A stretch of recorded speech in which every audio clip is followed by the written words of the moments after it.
Cada mañana, desde las 7, te proponemos la buena costumbre de entrevistar a mujeres y hombres que viven en nuestras ciudades. Eduardo Barra, Seremi de Salud del Biobío, tenga usted muy buenos días, gracias por esperarnos. Hola, muy buenos días, un gusto.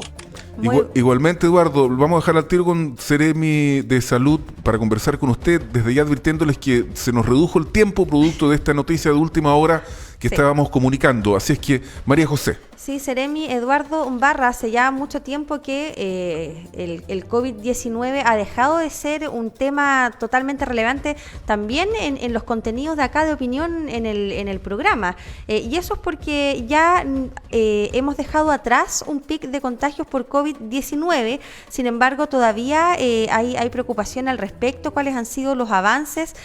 ¿Cómo está la región al respecto de los contagios a nivel nacional? Y cómo también va el porcentaje de vacunación, especialmente con las personas que le toca vacunarse con la cuarta dosis de refuerzo. A ver, lo primero, lamentablemente, no es noticia tan relevante como señalas tú, el tema de la pandemia, pero para nosotros sigue siendo muy relevante, muy importante, dado que nosotros estamos viviendo la caída de este brote que fue tan terrible y con tanta letalidad, tanta mortalidad, que dado el nivel de agotamiento de la población y también del sistema sanitario, se ha naturalizado demasiado. Lo cierto es que gracias a la cantidad de vacunación que hemos logrado y además a todas las medidas de cuidado, se ha logrado que este brote se reduzca, pero que no desaparezca, y no tenemos ninguna claridad respecto de si no vamos a tener otros de alguna magnitud significativa. En el horizonte cercano no vemos nada nuevo a nivel nacional, pero, por ejemplo, a partir de ayer se abrieron fronteras terrestres. Sí. Y eso significa también aumento de los riesgos. Entonces, la sensación de complacencia respecto de que ya pasó la pandemia es una sensación, pero no es la realidad, y eso es lo que hay que transmitirle a la población. Y en ese sentido, nosotros insistimos en nuestra campaña de vacunación contra el SARS-CoV-2.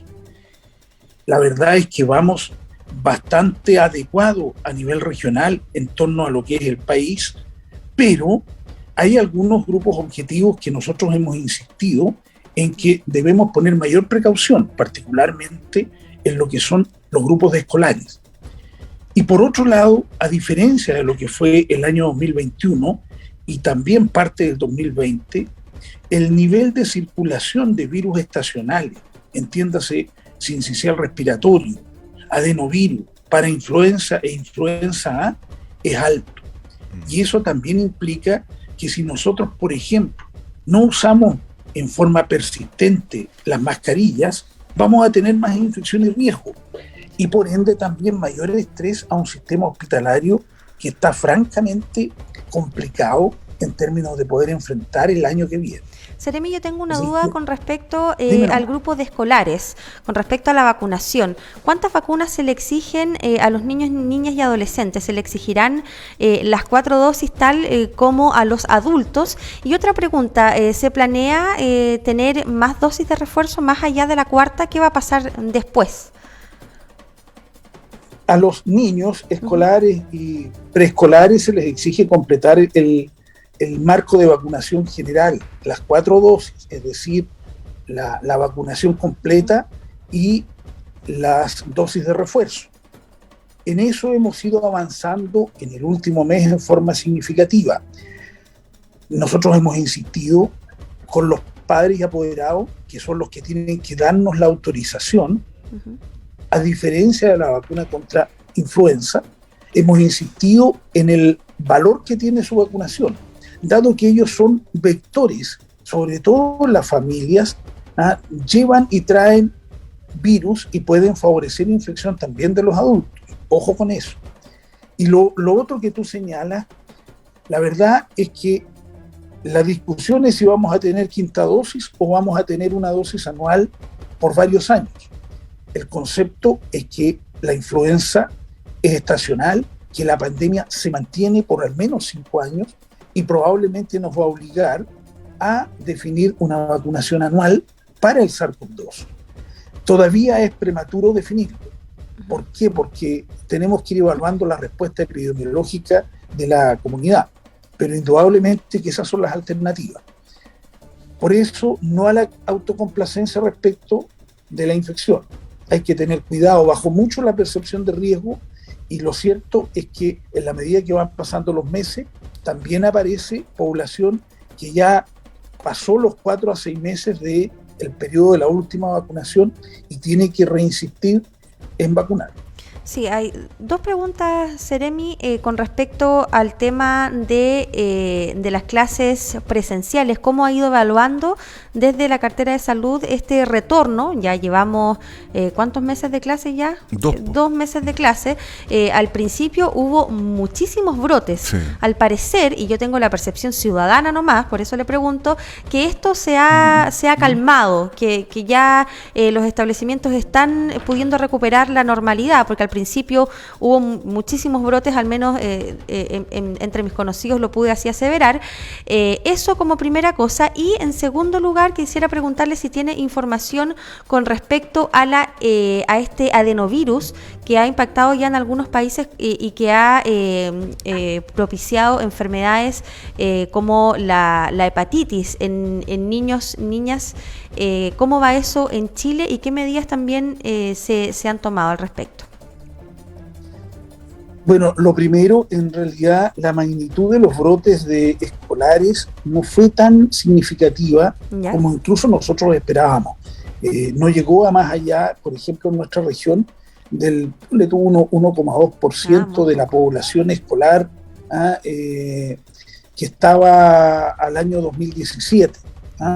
O sea, es algo mínimo, y para eso ha contribuido mucho el que se avance en la vacunación y además que se siga el protocolo que hemos definido junto con el Ministerio de Salud, expresado acá en la Seremi, junto con el Ministerio de Educación, expresado en la Seremi de Educación acá, que ha sido bastante adecuado en términos de definir rápidamente los aislamientos necesarios. Ahora, respecto a tu segunda consulta, nosotros recibimos la alerta de OMS ya hace aproximadamente 2 semanas y se está trabajando en la vigilancia epidemiológica de estos casos de hepatitis. Son de alto riesgo. De hecho, ya hay por lo menos un fallecimiento en Gran Bretaña, que es donde se detectan los primeros casos. De todas maneras, hay que tener una natural vigilancia. Esperamos que no tengamos una significativa presencia de este virus y sus consecuencias acá, pero lo claro es que también la asociación con el adenovirus es algo que no está absolutamente confirmado. Se ha planteado que es probablemente una de las etiologías, pero no se puede asegurar todavía hasta que no exista un estudio que lo demuestre como tal. Estamos en vigilancia a nivel nacional hace al menos 2 semanas y todas las Seremis del país están trabajando en ello también. Para terminar, Seremi, en los hospitales del Biobío, ¿hay casos sospechosos de este tipo de hepatitis? No, en este momento no hemos tenido reporte a nivel de la región. Entendemos que hubo sospecha por algún caso eventual que después se desechó como tal en el sur, creo que si no me equivoco, la región de los lagos. Sí. Le agradecemos mucho el contacto y disculpe que haya sido tan breve, Seremi de Salud, Eduardo Barra, pero ha sido muy productivo, de todas formas muy clarificador a raíz de todo esto que estábamos informando, así que se nos redujo un poco el tiempo de esta conversación, pero para ser la primera ha sido magnífica, así que muchas gracias, Seremi. Eduardo Barra. Gracias, Seremi. Buena semana. Encantado. Muchas gracias a ustedes y nos ayudan a entregarle conceptos claros a la población. Así que muy gentil. Y estamos disponibles para eso. Chao. 8 de la mañana con 33 minutos. Ya vienen los estelares. Los estelares de lunes. Paz Charpentier y Javier Sandoval. Enseguida estarán con nosotros aquí en Buena Costumbre.